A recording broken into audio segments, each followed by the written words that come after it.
Hello, everybody. This is Rick DiClemente from Pittsburgh. This is, I think, episode 12 of Astrology Unplugged.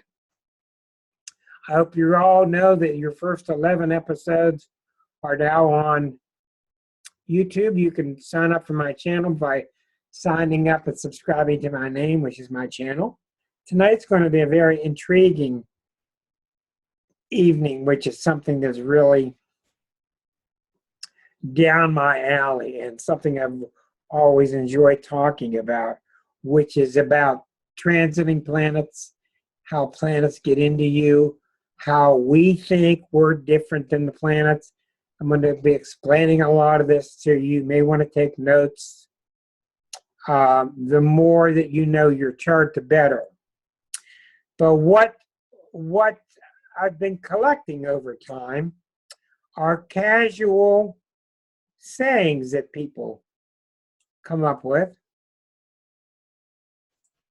One second here.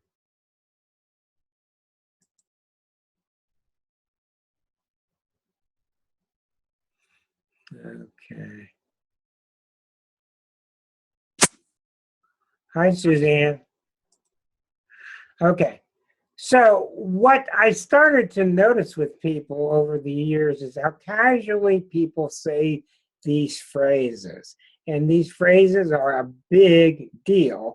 Only we say them so casually, we don't think anything of it.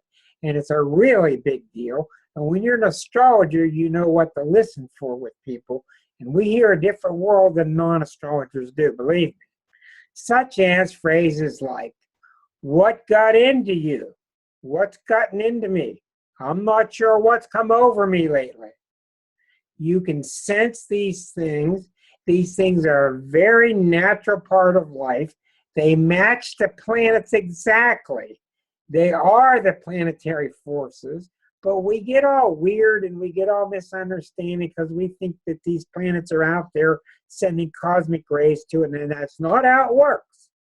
And I'm not going to get into how it does work because it's extremely difficult to explain quantum mechanics in the field of astrology. So that's not the point tonight.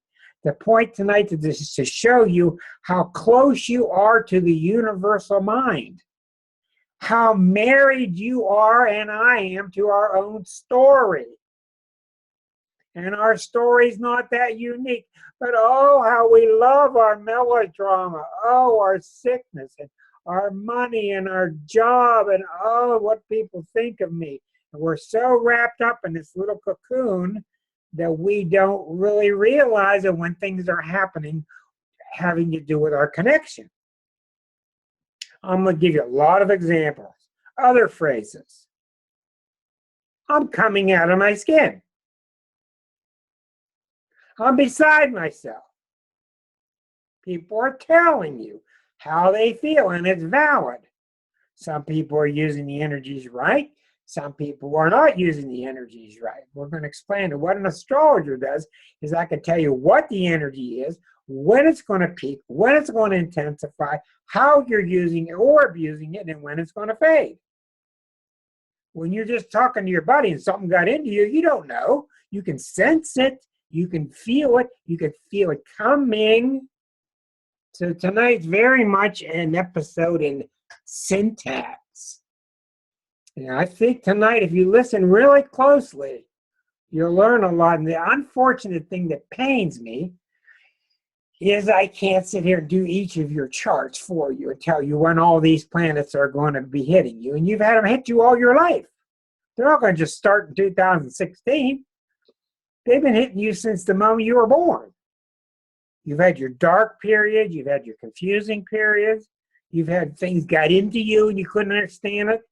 Most of us think we're nuts. And it's normal to think that because we don't understand. Other phrases. It just came out of nowhere. I'm pausing between these because I want you to reflect on these sayings to see. Hello, Karen. Hello. And I want you to think back of these feelings you have with your friends or with your family or for yourself. I'm taking my time tonight. These are very personal feelings. And they prove your connectivity to the one brain that's out there, the one mind, to this word I hate, the universe. It's so misunderstood. I've just about had it. I've just about had it with you. Something's getting close. It's not there yet, but you can look at the chart and the planet's getting closer, closer, closer, closer, closer. That's when we say, I've just about had it. I'm getting there. I'm getting closer. You can feel it coming. And it parallels exactly what I'm looking at. That's why I ask so many questions to you when I'm reading for you, because I'm looking at the planets. I'm seeing how you should be feeling. Most people, especially people on this show, feel what they should be feeling. They're in sync. The easiest people in the world to read for are the artists, the musicians, the poets. So what's it mean tonight? Right before the show, I'm hammering a nail on the wall, a light falls off the wall, falls on top of my electric guitar, and breaks the guitar string. What the heck does that mean? What are the odds of that? So I got to think about that one. I feel like there's a dark cloud above me. When my son was 3 years old, Pluto was sitting on him. Pluto can hit you when you're 1, when you're 2, when you're 20, when you're 70, different times. Pluto was hitting him when he was 3. He couldn't understand it. I knew. His mother knew. Pluto was right on him. What's this dark cloud above me? Everybody, hi Mark. Everybody, please remember to mute your audio, and you can unmute later when you want to exchange. Now, what did I do with my son? I said, well, there's a game. There's these spaceships up in this dark cloud, and they're shooting at us. Let's shoot back. So I made it into a game that he can understand. But I know what that force is. I know what it's like, and a 33-year-old certainly is not ready to handle what Pluto signifies. I feel like I just came out of a fog. I feel like I've been living in a fog. That's somebody with a Neptune transit that's coming to an end, and they're coming back to themselves. Well, the whole thing is yourself. So that's why tonight, I'm going to get to this in 1 second. We're going to talk about Uranus. My least favorite saying of all, and I understand this, is people would say, why is the universe doing this to me? Don't put this out there in the universe. There is no universe. It's you. It's all your mindset. Why is the universe doing it to us? So as you become familiar with these phrases, you'll catch yourself saying these phrases. At least putting it out there in the universe is an improvement over the old days, back in the dark ages when we didn't even have that conceptual framework. So tonight, we're going to talk about Pluto, Neptune, Uranus, Saturn, a little bit about Jupiter, and we're going to talk about Mars. And we're going to start with Uranus, and I'll tell you why. Okay. What is Uranus's nature, and how do you find out? You find out by watching it. You match it up with birth charts, you match it up with transiting over natal charts, and you see what happens. And over time, if you go back to the ancient Greeks, these people were starting to ascertain what Uranus's energies are like. And they had it wrong, but they got more and more correct as the years went by because they had more and more examples to watch. What does Uranus do? And when I say this planet does that, it doesn't do anything, but it's symbolic. What do I mean by symbolic? I'm not going to get heavy duty on this because this is very difficult. But what I'm saying to you is this. If God, and I'm going to use that word and let it trigger what it triggers in you. If God is in charge of the patterns that we see unfold during the seasons and keeping the planets orbiting, the reason the planets are so great is because it's our biggest clock. It's the most accurate big clock that we've been able to ascertain that's really pretty consistent for a long time. If God is behind the oceans and he's behind the plants growing, his same energy and his same patterns are obviously forming us.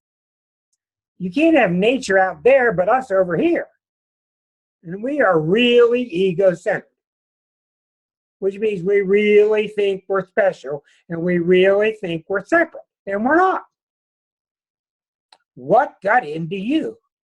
Well, what's come over Karen lately? I've known Karen for all my life, and what's come over her? Well, I know I've known her too, but what's come over her? Something's come over her. That's literally exactly the planets. Now, if you're young or you're sensitive, you will start exhibiting different behavior. You'll pick up that planet farther away than somebody else. Say you have a planet like your sun sitting here, which is your identity. And let's say Pluto is approaching, and you can see in the books, in the computer software, that when it gets about 4 or 5 degrees away, it's going to start affecting the way you come across, the way you express yourself. Well, an artist might start feeling it what's out here because they're sensitive to the muse, to the energies. Other people don't pick it up till it's right next door, and some people don't pick it up till it's past because they're more thick-skinned. And we'll get into that. The reason I want to talk about Uranus is this. Uranus's nature is what? Uranus is highly individualized. It wants Susan Ferguson to be like Susan Ferguson. It wants Larry to be like Larry. It wants Rick to be like Rick. In my chart, Uranus is very strong, which is why I'm very individualistic. And you have to have a strong Uranus if you're going to come near understanding astrology. Astrology is a Uranian science. The reason it's to be talked about is you think you're in charge. Well, I tell you what I've observed and learned without a doubt is every night you go to bed and your fingers are plugged in the 110 circuit. You go to bed and you're plugged in the 110 and you're used to 110 and all your radio and your lamp and everything's in 110, and all of a sudden one day you wake up and it's 440 or 220.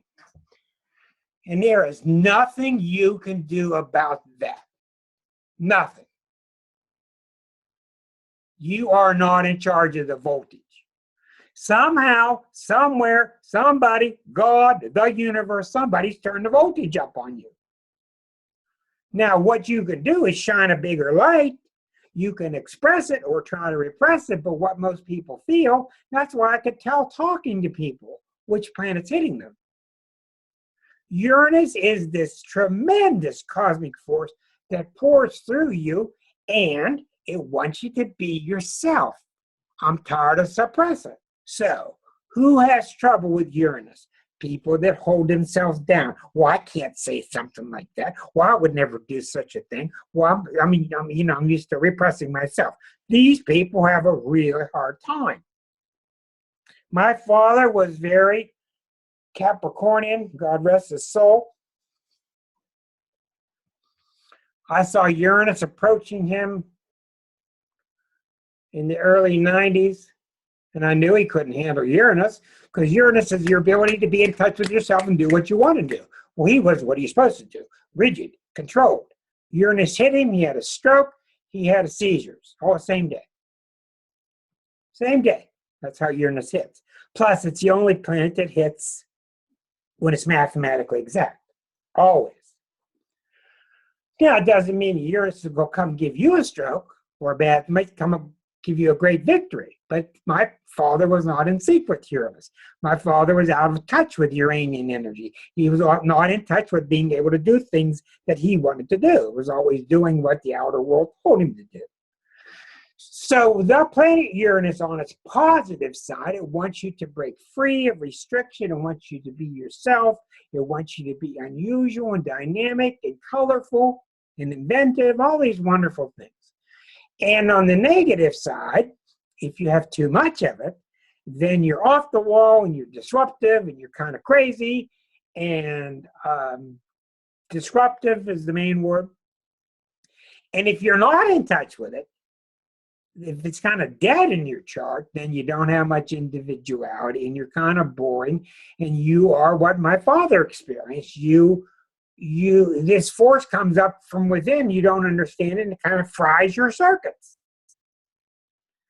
So you go to bed one night, but Uranus is really approaching for months and months and months and months, and somebody's turning up that electricity. And I have people come to me and say, I'm coming out of my skin, I don't understand.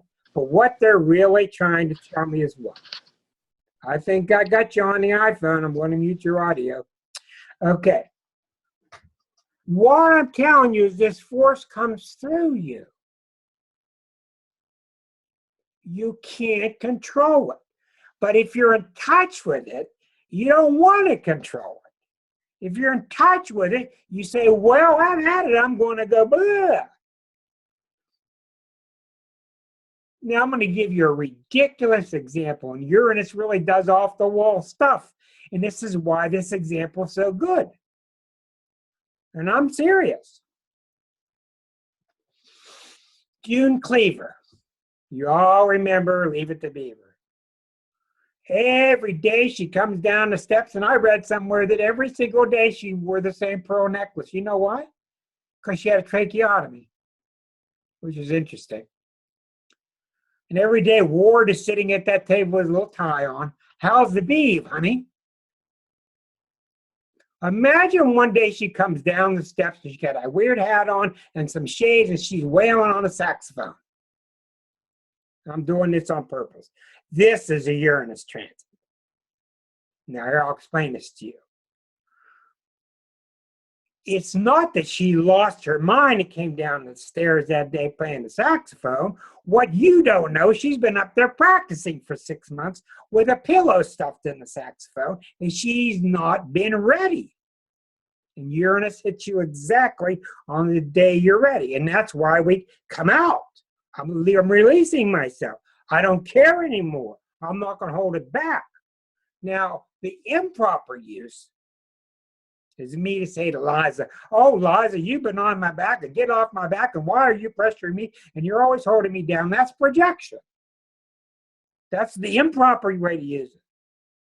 Now, perhaps we've had some trouble. We do need to work through that. That's not the issue here. What happened with June Cleaver is that energy that she wanted to be herself. She wanted to go above and beyond being the mother of Beaver. She wanted to be beyond the wife of Ward. The individuality screaming to get out. That's what the current is. It's not magical current plugged into some planet that's going sideways. It is the energy inside of you that wants to be Karen, and it wants to be Ray, and it wants to be John. It's the Elkie part of you. It's the unique part of you. Well, here you live in the United States, most of you. Our chart as a country, we happen to have a very strong Uranus, which is why so many people in so many countries want to go to America, because they see it as exciting. What they don't realize is our Uranus is too strong in our chart, which is why we get bored with something after 2 minutes. Just ask the Canadians. I knew I'd get Elkie to say something. So after Uranus passes, that power turns back down. But while it's there, that power goes up. And most people don't understand it. We're not trained with astrology. So they think they're going nuts. They go to the doctor and they start with the Valium. But really what's happening is the current is coming through. And the current is not some weird cosmic force. It's the you inside that wants out. It wants to be excited. It wants to be inventive. It's what made Edison the way he was. It's what made all great artists. It's what made Hendrix sound the way he did. When you got something live and vibrating and just tearing you up, that's Uranus. Now, a few of us can live with it full strength all the time, and I'm sure you know people who are very Uranian. They're just always, well, they're plugged into 440 all the time, and they're hard to be around. That's true. Another example.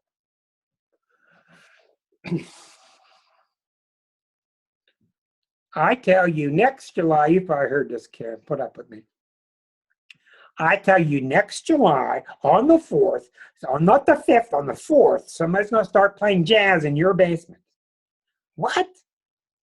On the 4th of next year, I'm looking at the maps, I'm looking at when Uranus lines up with you, and I'm giving you a ridiculous example because Uranus is off the wall.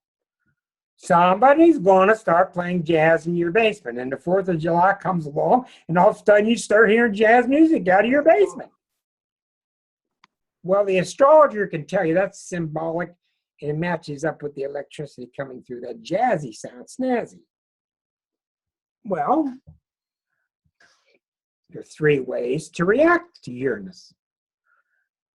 You still have your options. 1, you get up and start dancing. You love the jazz, you hear jazz. You don't hear blues, you don't hear sad, you don't hear gospel, you hear jazz, and you start dancing to it. That's the proper way because that energy's coming up through you. And while it's coming, you feel like, I'm not sure what's going on, but I've just about had it. I've been bored with my life, and I'm going to start letting it out. You're feeling it properly.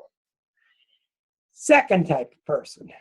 Well, something's going on. I'm not sure what it is. I feel like dancing tonight. Well, maybe tonight or tomorrow I'll take the night off and dance a little tomorrow. That's kind of normal. You kind of tune into the planet. You kind of tune out to the planet, tune into it. Most of us can't adapt to the planets right away when they're there because we don't understand them. We don't have them mapped out for us. We're not taught about these major forces of life. 3rd kind of person is the worst kind. They don't hear any music. That's bad news. That means you're chopped off from your own Uranian source. What does that mean? That means one of the follies. You've been raped, you've been abused, you've got dull parents, you've got people that never reflected, you've had past lifetimes where you've been dull, whatever, but you've sat on yourself. You have not allowed yourself out. Now, there is a 4th kind. And this is really pretty far out here. But in other words, type 3, they're dead to that energy. And that's a sad story, which makes a lot of complications. The 4th kind is weird. Now, I want you to follow this. Edgar Cayce, the very famous Kentucky psychic, greatest psychic we've ever had, turned his focus in his trance states to the planets and to astrology. And he channeled a book on astrology. And I will quote him almost exactly. Well, Joe Blow was not in Neptune. Well, Sally so-and-so was not in the Pluto experience. That's how he phrased it. And it's very complex, and I'm not going to get into it now. But what he was really trying to tell us is, for this person, you may as well erase Neptune and take it off their chart. They do not vibrate to Neptune energy. I don't know why. I don't know why. This planet, my father, does not vibrate to Uranian energy. So when Uranus goes over, nothing happens. I've seen people hit by major planets. I just did Patricia Sharp today. Patricia's got 4 or 5 major planets going on, and Patricia is not reacting that much. Why? Not because Patricia's dead. She's very alive. The reason she's not reacting that much to 5 major planets at once is she's used to being alive. She's used to letting them all come through her. She doesn't have them all balanced perfectly. And they're not easy to balance. She's not perfectly in tune with them, but she's so used to being an artist, letting them through. That's what you call the muse. So type 4 doesn't compute, not connected. But the astrologer knew that the jazz was going to play next July. He knew it wasn't going to be blues or gospel. He didn't know how you'd react. So a lot of what I do when I'm reading for you is I'm going back and I'm looking, Karen DeBerry, what happened to her when Uranus hit that point in her chart? I can tell looking at your chart which points are sensitive, which points are explosive, which points are problematic. And I can go back and say, 1989, what happened to you in March? Whoa, everything blew up. Well, now I know I got a live person. At least she reacted. I go to Elke and I say, oh my God, 2010 in July, what happened then? And she says, nothing. Then I know that she's kind of dead to this certain energy. And by doing this kind of retrofitting, I can sense how alert you are and how tuned you are to certain planets. And almost all of us are leaning towards some planets and away from others. It's a rare individual that can be in sync with all of them. So I'm going to walk you through how these planets operate, and you've heard many of these stories before. And what I encourage you to do is to go to your chart. If you don't have a chart, you can go to astro.com and enter your birth information and get out a chart of yourself. And you can print it out and you can go back through time and find out, oh my God, what was 1999? Something had to be on something. And you can compare the 1999 placement of the planets to the birth chart, and you can see where planets were hitting those points, or they were opposite those points, or they were at a right angle to those points. That's the main stuff. There are other aspects too, but that's the main stuff.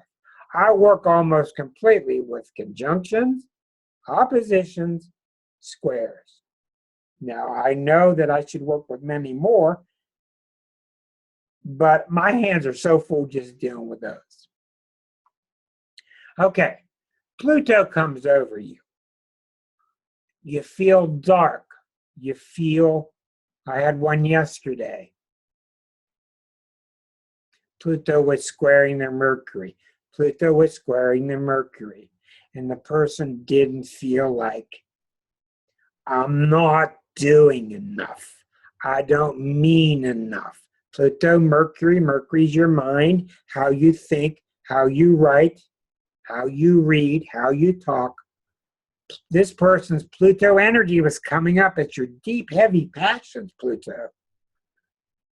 Pluto wants us what? To mean more, to be courageous, to be deeper, to fuse with other people, and to really gel. Or, if you don't use it right, it wants you to own their stuff, to take their stuff in a vampire type of way. Good and bad side of Pluto.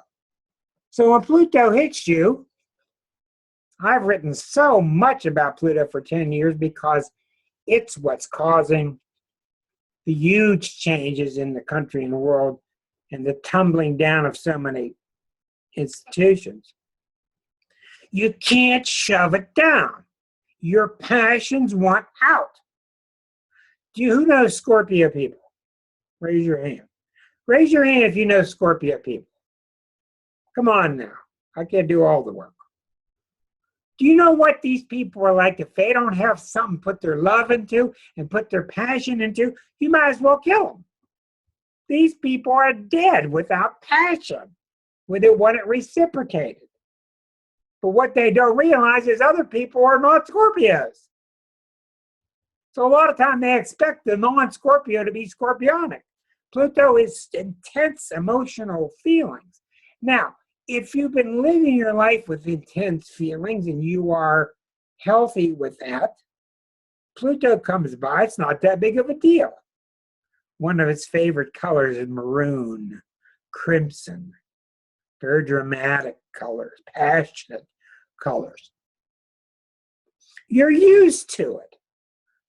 If you're not, though, and you shove it down, and you're not passionate, and you've been taught to feel stuff is wrong, to be passionate is wrong, how do you get taught that? Simple, easy questions. You're passionate around your parents. What do they do? Do they squash it and tell you to behave? Do they get passionate with you? You know what I do, and I think I've told you this. It's really important. When you're reading for somebody, people love to talk about themselves. It's their favorite subject. Understandable. If you ask people about their mom and dad, oh my God, they'll go on forever. And I don't have the time, and I'm really protecting you because the reading is about you. So what I do, and this really works, I ask them, is your mom alive? Is your dad still alive? And sometimes I look at their chart. I certainly find out their sun signs. But to encapsulate a great big story, because usually we're over-identified with the trouble we get from our parents, and the real trouble is from the past life. That's what I'm finding, not so much the parents.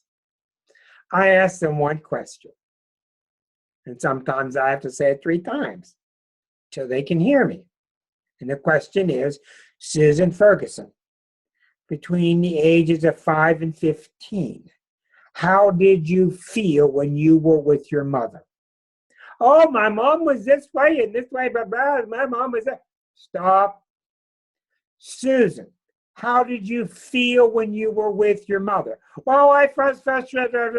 Okay, let's try it again. How did you feel? I felt upset. Now we're getting to it. Why? How did you feel? I'm not going to talk about how she made you feel, because it might have been in your imagination. And all that matters is how you experienced it. Now, I had a guy one time in my office, I said, how did you feel about your dad? And he sat there like a painting on the wall. How did you feel about your dad?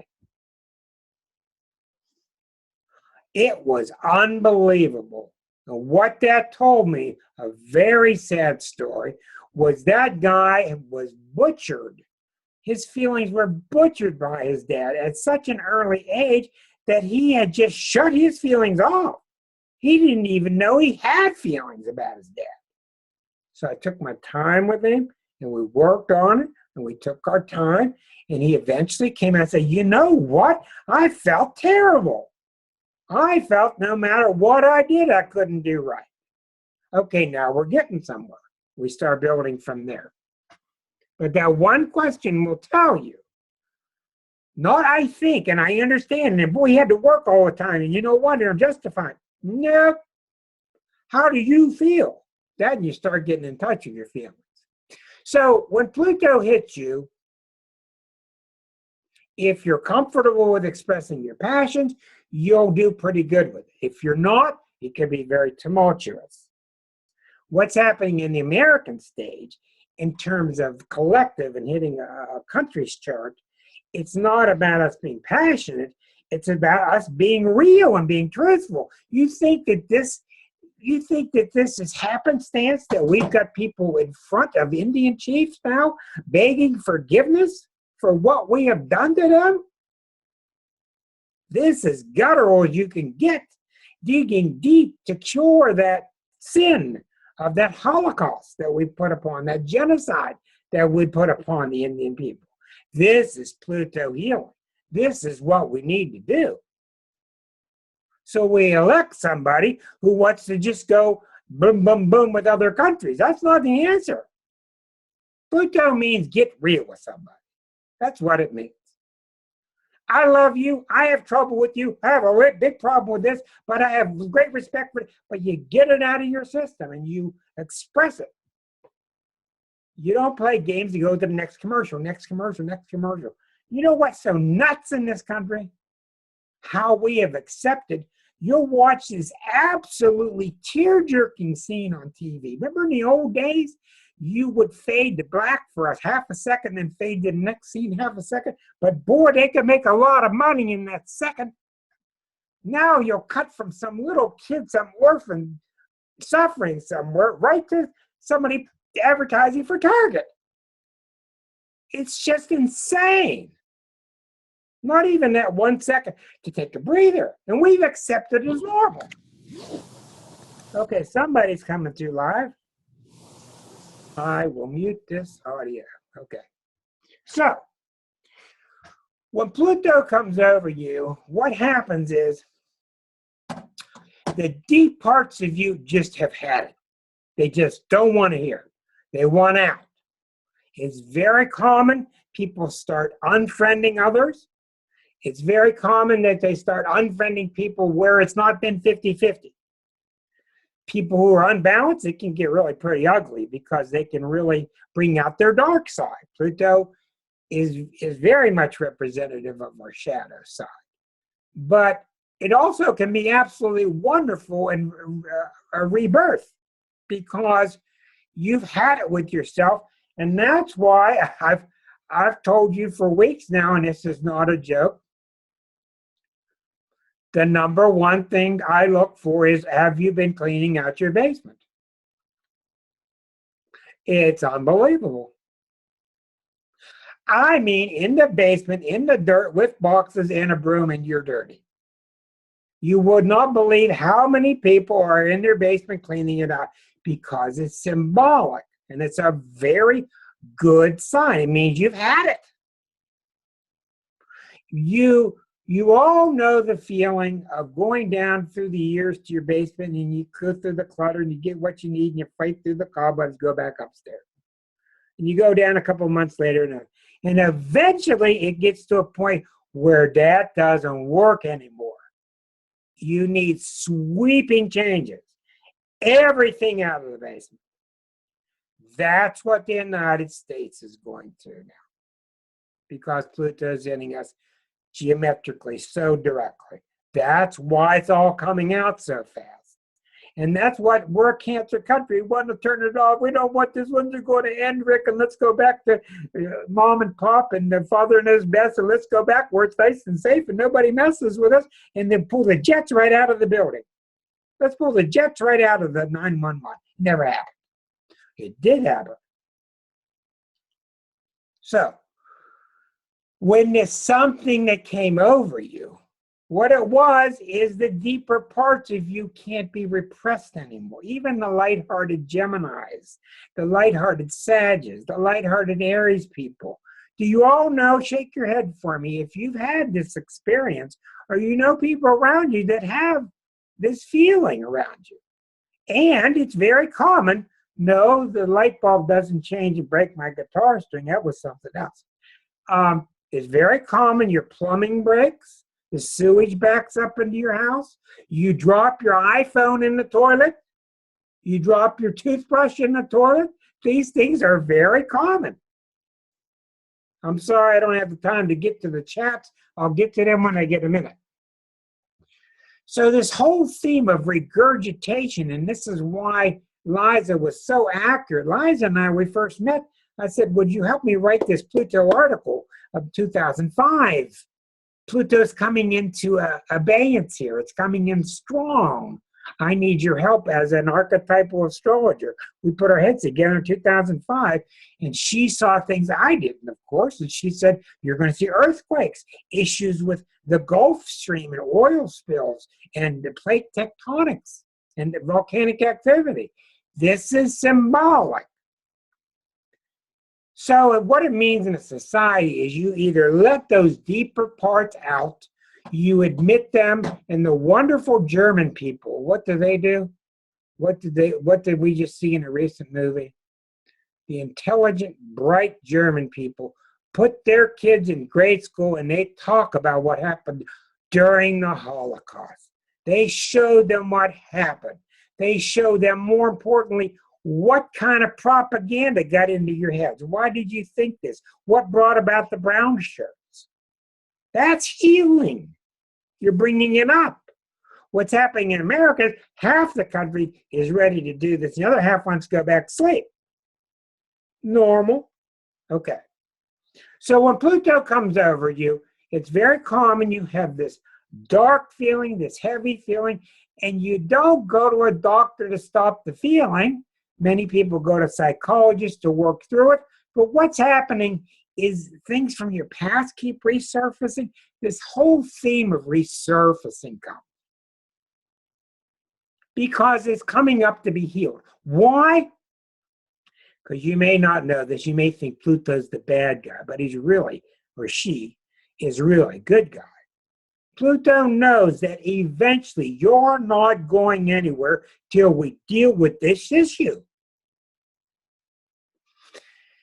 Ask anybody I read for. What's the number one thing I do? I deal with identifying what the blockage is, because if you and I can get your blockage out of the way, or at least move to the side, then you can breathe again. Then God will work with you from your own insides. I don't need to tell you what to do. You got the point. So that's why when Pluto comes, it's time for you to own your courage. That's what it means. The worst thing you can do with Pluto is run and hide. And that's why I've told people for years, I want my little pony. Give me my pony. I've had a little pony all these years. Give me my pony. Pluto says there ain't no ponies. Well, what about my pony? My pony is nice and safe. I can handle it. No, it's time for your big thoroughbred stallion. Let's go. Because that part of you, the Pluto part of you, it wants to mean something. It wants to mean something. Now, we always project it. Oh, it wants to mean something out in the world. But what it means is you want to get in touch with that deeper, soulful part of you. Turn the page. I wish I had a wipe going across the screen. Neptune. You may not know this, but I am on retainer for some people. Some people, the way they are, the way their life matches up, they hire me for a year, and I am there when they need me, and I do periodic readings, etc. It doesn't work for everybody, but some people. I just had a gentleman that I have read for years, and it's worked out very well. We've worked through big Pluto issues, a divorce. We've worked through Uranus issues, and he's awoken, and then Neptune went over the top of his chart. Neptune, the top of the chart, the business, the worldly part. What does Neptune want? Neptune's very soft and very fuzzy, and he's George Harrison in the background. He's very quiet. You can barely hear him talk, but he's very powerful, and he's really subtle. And he's got the image of two fish, and it's not a coincidence. He's the loving planet that does not recognize differences. We're all one, but Neptune is very hard to understand, very hard to deal with. So I told this guy, I'll see you in a year or two. I'm not going to monitor you for the next year and a half or two. I can't do it. It's too subtle. It's impossible to predict. You've got to deal with your own God during this next year and a half. Bye, I just can't do it. So we touched base a couple of times. He dealt with it beautifully. He got into meditation. He started into yoga. Yeah, he had open heart surgery, but that was sadder. But he dealt with it. He got in touch with the Neptune part. And the Neptune part of you is the God part. It's the intuitive part. It's the part that you feel you want to get away from everybody because you have this peaceful, divine grace coming your way.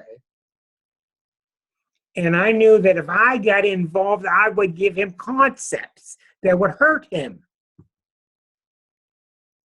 I can only give you my concept.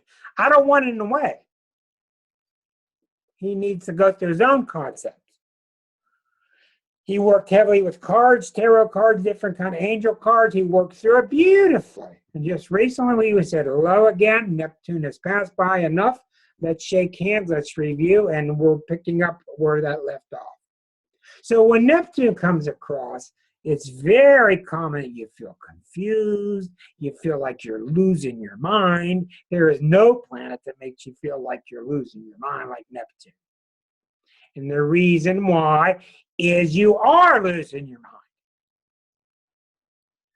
But you're not losing your mind in the sense of Twilight Zone. You're losing your mind in the sense of being logical. Because Neptune has no idea what logic means. When it hit me when I was younger, I remember my mind going unfolded. I was in meditation. I remember my mind, just all the walls coming down. I remember I didn't even know there were walls there. My mind became unbounded. Unbounded. No boundaries. This is why Neptune rules Pisces and why all Pisces love the ocean. They love it. 99%. They love the water, the unbounded feeling. So when Neptune comes across you, it can be very confusing, and here's why. And this is why you should read Stephen Arroyo. Arroyo, which is where I got my early training from. You end up feeling so dissatisfied with everything. I'm dissatisfied with my wife. I'm dissatisfied with my job. Many, many, many people have affairs, and most of them get caught. They're so dissatisfied. If you were better in the bedroom, if you were better in the kitchen, if you were better in the workshop, if you were better at work, blah, blah, blah, blah, blah. But what's really happening Neptune is trying to get you back to God, back to your God self. And when you start comparing your God self to everything in your life, everything pales. So the reason there's so much failure during the Neptune time is because of neglect. Oh, how did all these Mexicans get here? How did this happen? How did this flood start in the basement? I never noticed this. Things creep in on you quietly and slowly. You didn't notice it. That's Neptune, completely opposite of its neighbors, Pluto and Uranus. So what you should do during the Neptune, go off by yourself, get quieter, start listening to classical music, start wearing softer colors, get with people who are more peaceful, get away from crudeness. Ask somebody to keep an eye on you, that's for sure, because it's crazy time. Be very, very cautious of taking the wrong drugs, the wrong dosage at the wrong time. Be very careful of addictive personalities or drug offers, liquor offers to yourself. These things happen. Affairs, drugs, alcoholism are very common during Neptune time. Why? Because people want to escape. But what is it you really want to escape? What you really want to escape are these confines and return back to that bigger oneness part of you. But it's really hard if you've been identified with being Rick to go back to the big Rick without great training, etc. That's why in the East, Neptune transits are welcomed in India. These people, I'm being stereotypical, but bear with me. This is why they're trained to, Yogananda beseeched his mother, if you read his book, the autobiography of a yogi. Please, mother, don't make me do these chores because I want more time in meditation. Can you imagine a kid in Illinois doing that? I don't want to do the chores. You're disrupting my hours of meditation. This is really special. These kind of vast open spaces that you open to with your head and heart, that's Neptune. So when Neptune comes over you, it's very confusing because you don't realize what's happening subconsciously. But what's happening is you're just sick of everything.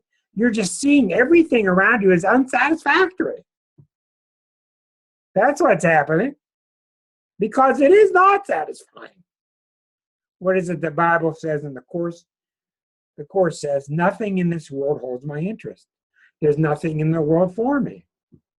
I mean, there's so many ways to say it. Neptune's a very difficult planet to live with.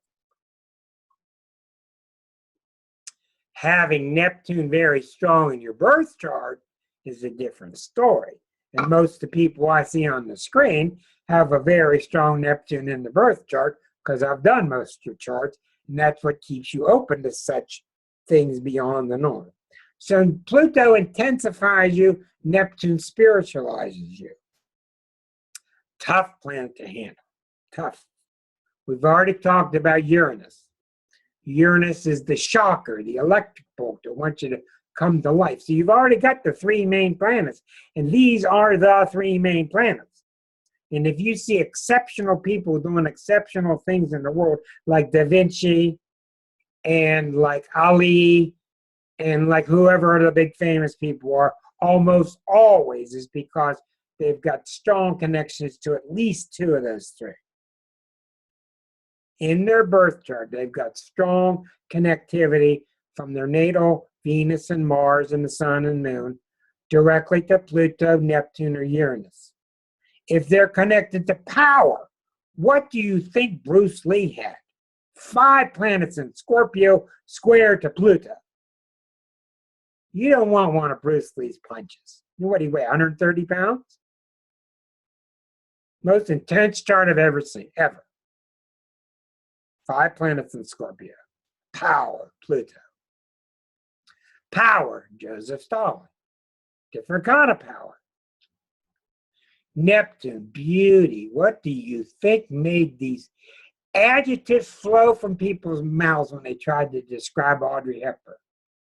When they tried to describe her sublime beauty. When you got that kind of heavenly beauty, that's from the stars. That's from God's Neptune. Guaranteed. What do you think Renoir was? Neptune. That ability to put the brush on the paper, but it becomes universal. It just expands. Uranus. My God. Uranian people are just all around your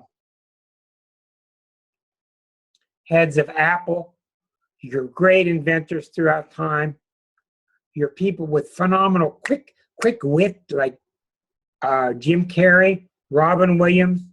Whenever you see somebody like that, that's Uranus. They can think that fast. Their nervous system's firing. You cannot do that without a major connection to Uranus. That's simple. Let's talk about our favorite planet, Saturn. Oh, how we love Saturn. Oh, how it's bad now. Saturn comes along, you feel heavy. I just had a Sagittarian call me, and Sagittarians don't deal well with Saturn or with Capricorn. And this person was getting a lot of extra Saturn transits and getting a lot of extra responsibility dumped on him. Oh, Rick, when is this going to lift? She's whining to a double Capricorn? I don't think so. Sorry, you got work to do. It's not all playground. That's a Sagittarian thing. I want it to be playground. No, you're under the gun. You got a lot of responsibilities to deal with, and that's the way Saturn is. Now, very misunderstood planet. Very, very underrated. Very much maligned. Even the nerve of astrologers to continue this phrase of calling it the Great Malefic. And the minor malefic is Mars. This is the old kind of thinking. And of course, the Great Benefic is what? Jupiter. If you didn't have a strong Saturn, you wouldn't be here. Your atoms would fall apart. Saturn gets on you, and here's exactly how Saturn works. You will have some bummers when Saturn is on you. You will get older at a faster rate. You will get creakier. You will. You will also feel like coming to the table. You'll feel like growing up. You'll feel like facing issues. This is why I have so many people, they are concerned about their 26-year-old child. And I see Saturn returns coming at age 28. Saturn goes around in 28 years and returns. And I tell them, look, as the person gets to 27 and 28, they're going to start to mature. It's not a guarantee, but we can definitely see where that part of themselves coming out, that Saturnian part, where they're going to want to own it. They're going to feel like being more responsible, etc. So at the same time that you're feeling more and more responsible, at the same time, the universe is putting more and more pressure on you. This is why you're going to want to be very alert and watching through the month of December for Mr. Donald Trump's chart. Why? His sun and moon are opposite. Saturn is lining up with him. Saturn's lined up right opposite his Mercury, which is his ruling planet. What does that mean? He's very good at slipping out. Slipping out from what he said yesterday, denying this, whatever. Saturn won't allow it. You're going to see pressure from everywhere to hold him to a higher, more firm stance. His natal chart does not show much ability to do it. I'm smart enough. I'm not going to make a prediction. Hey, get more egg on my face. Saturn holds you to be realistic, to make things work, to be responsible, to be dutiful. Now, what people don't know is when Saturn hits you, it's very common that you're very victorious. Some of the greatest moments you'll have in your life are when Saturn hits you. Because what does Saturn do? It congeals. It makes things come together. The old books call it limiting, depressing, limiting. Well, it's a fine line between congealing and limiting. So, when Saturn hits you, you feel like maturing, bringing things together, taking ownership, not escaping. When Uranus hits you, you feel like the opposite, blowing things up. Let's try something brand new. Let's just be a little wild and try something new. Breath of fresh air. When Neptune hits you, you want to put everything to the side and you want to drift. That's why I said in the book on Pisces. What's the number one thing? Who remembers this? What's the number one thing Pisces want? Number one thing they want, to be left alone. That's not because they're mean. They just don't like dealing with stuff. They don't want to deal with this physical universe. They don't want to deal with ramifications and responsibilities and limitations. And that's why they're erroneously known as being escape artists or into drugs or into alcohol, because they are trying to escape. But there's good and bad ways to do it. And then there's Pluto. And Pluto wants to get rid of the old and replace it with something new. Just like the snake shedding its skin. Exactly like it. Shedding it because it doesn't work. It doesn't work. It needs replaced. That's what's happening to America. The old doesn't work. I encourage you, if you've not read it, on my website, starself.com, under the list of articles, you can look up the article called The 4 Stages of Pluto. It's very important. You'll see the United States is in stage 1 and somewhat in stage 2. Stage 1, I think, is ending. Stage 1 is denial. There's no problem. Hey, there's no problem. We're in stage 2. Stage 2 means there is a problem and we got to deal with it, and it's dirty and the smoke is everywhere and we can't see the future because we're just not sure, and we're definitely, clearly in stage 2. Some of us are working out of it. Some of us are just coughing. And that article explains what's in all 4 stages.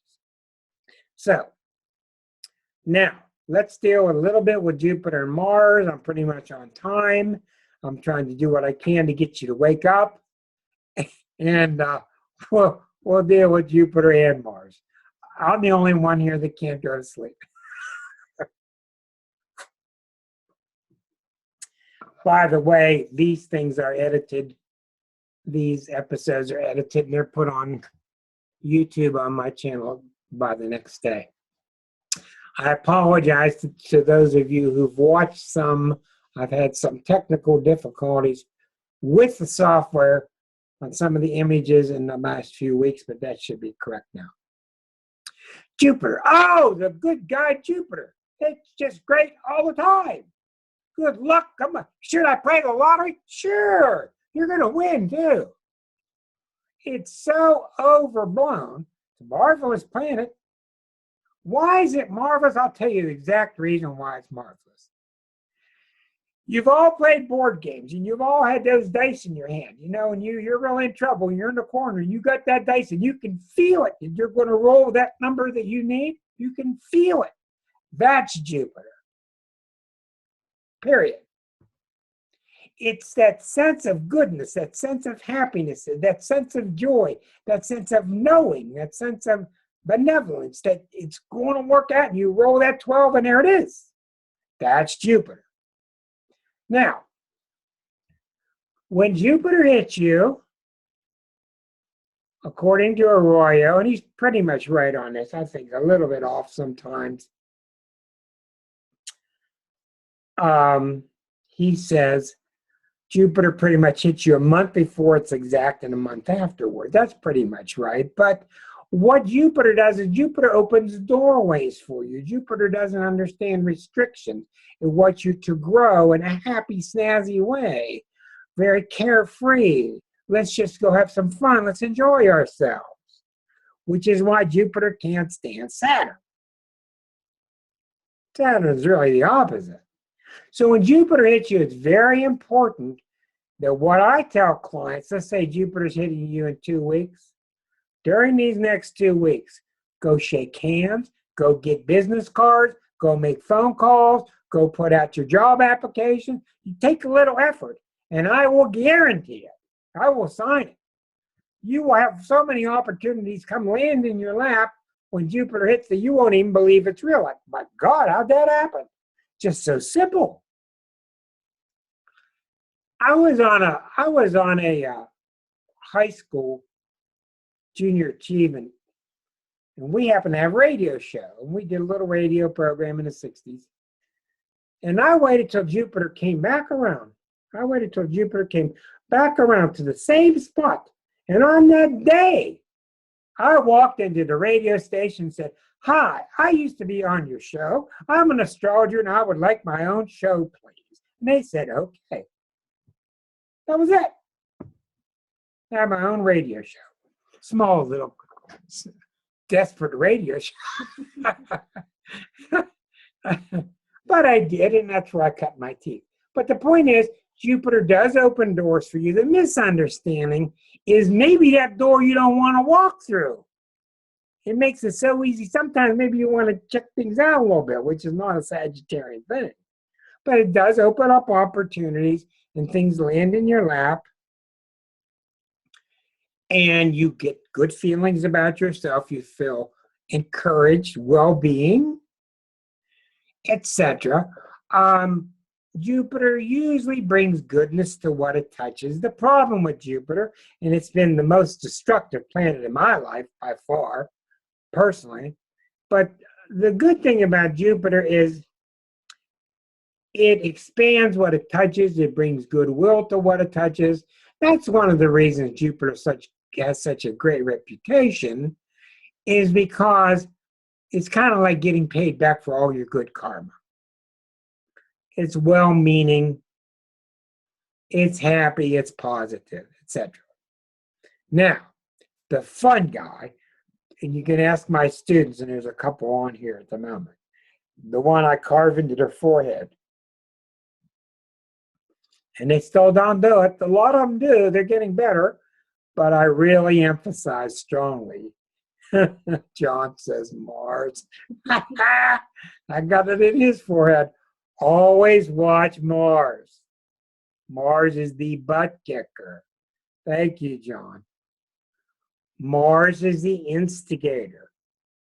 Mars doesn't do much except it wants what it wants. It wants it now.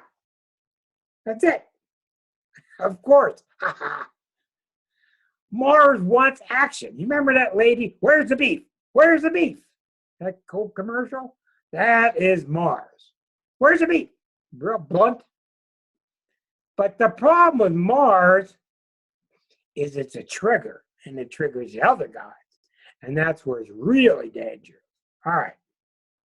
By itself, you'll know when Mars is hitting you. You'll feel feverish. You'll feel extra adrenaline sometimes. You'll feel like arguing. You feel like fighting. You'll feel like being a little bit on edge. If it hits, I used to watch my child, and mom and dad would watch him. Mars would hit him. He'd have a fever for 2 days, and then it would pass. Almost always. That's how Mars works. It raises your body temperature. One of the greatest things you will learn about Mars is this. When it's on you and you're raking leaves all day and you rake 50 bushels, you'll feel like, hey, I could do 50 more. And you really do feel that way. It rules your adrenaline. Don't do it. Stop short. You'll feel this extra adrenaline, but if you use it, you will pay. You will burn the candle at both ends. Guaranteed. So when Mars is on you, and I've done it even recently, oh, I could do more. I could take another lap on that bicycle. Don't do it. Stop. And you'll be wise. Now, here's the danger of Mars. Let's say you have Venus sitting here in your chart somewhere. Venus is your relationships, how you like to be treated. And let's say that Uranus, here's your Venus, it's always in the same place. Let's say Uranus is coming by. And Uranus is sitting close to it. Well, while Uranus is around, that Venus is going to want to become more Uranian. It's going to want to take more chances. Let's say your Venus is in Capricorn, and or Venus in Virgo, and it's kind of cautious. When Uranus comes by, you're not going to feel so cautious. You're going to try things, date new people, meet people younger than yourself, etc., etc., etc. Well, if you're going with it, when Mars comes in, combines with it from here, when Mars gets involved also, watch out. That's when it gets triggered. To those of you who are not letting Uranus through, to those of you who are repressing and trying to go back to the old safe ways, watch out. Watch people in your lane. Watch knives.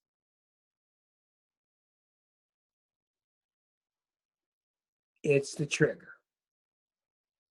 So I had this man, 1983, on my radio show. What do you do for a living? I work in a machine shop. Okay. Very crafty.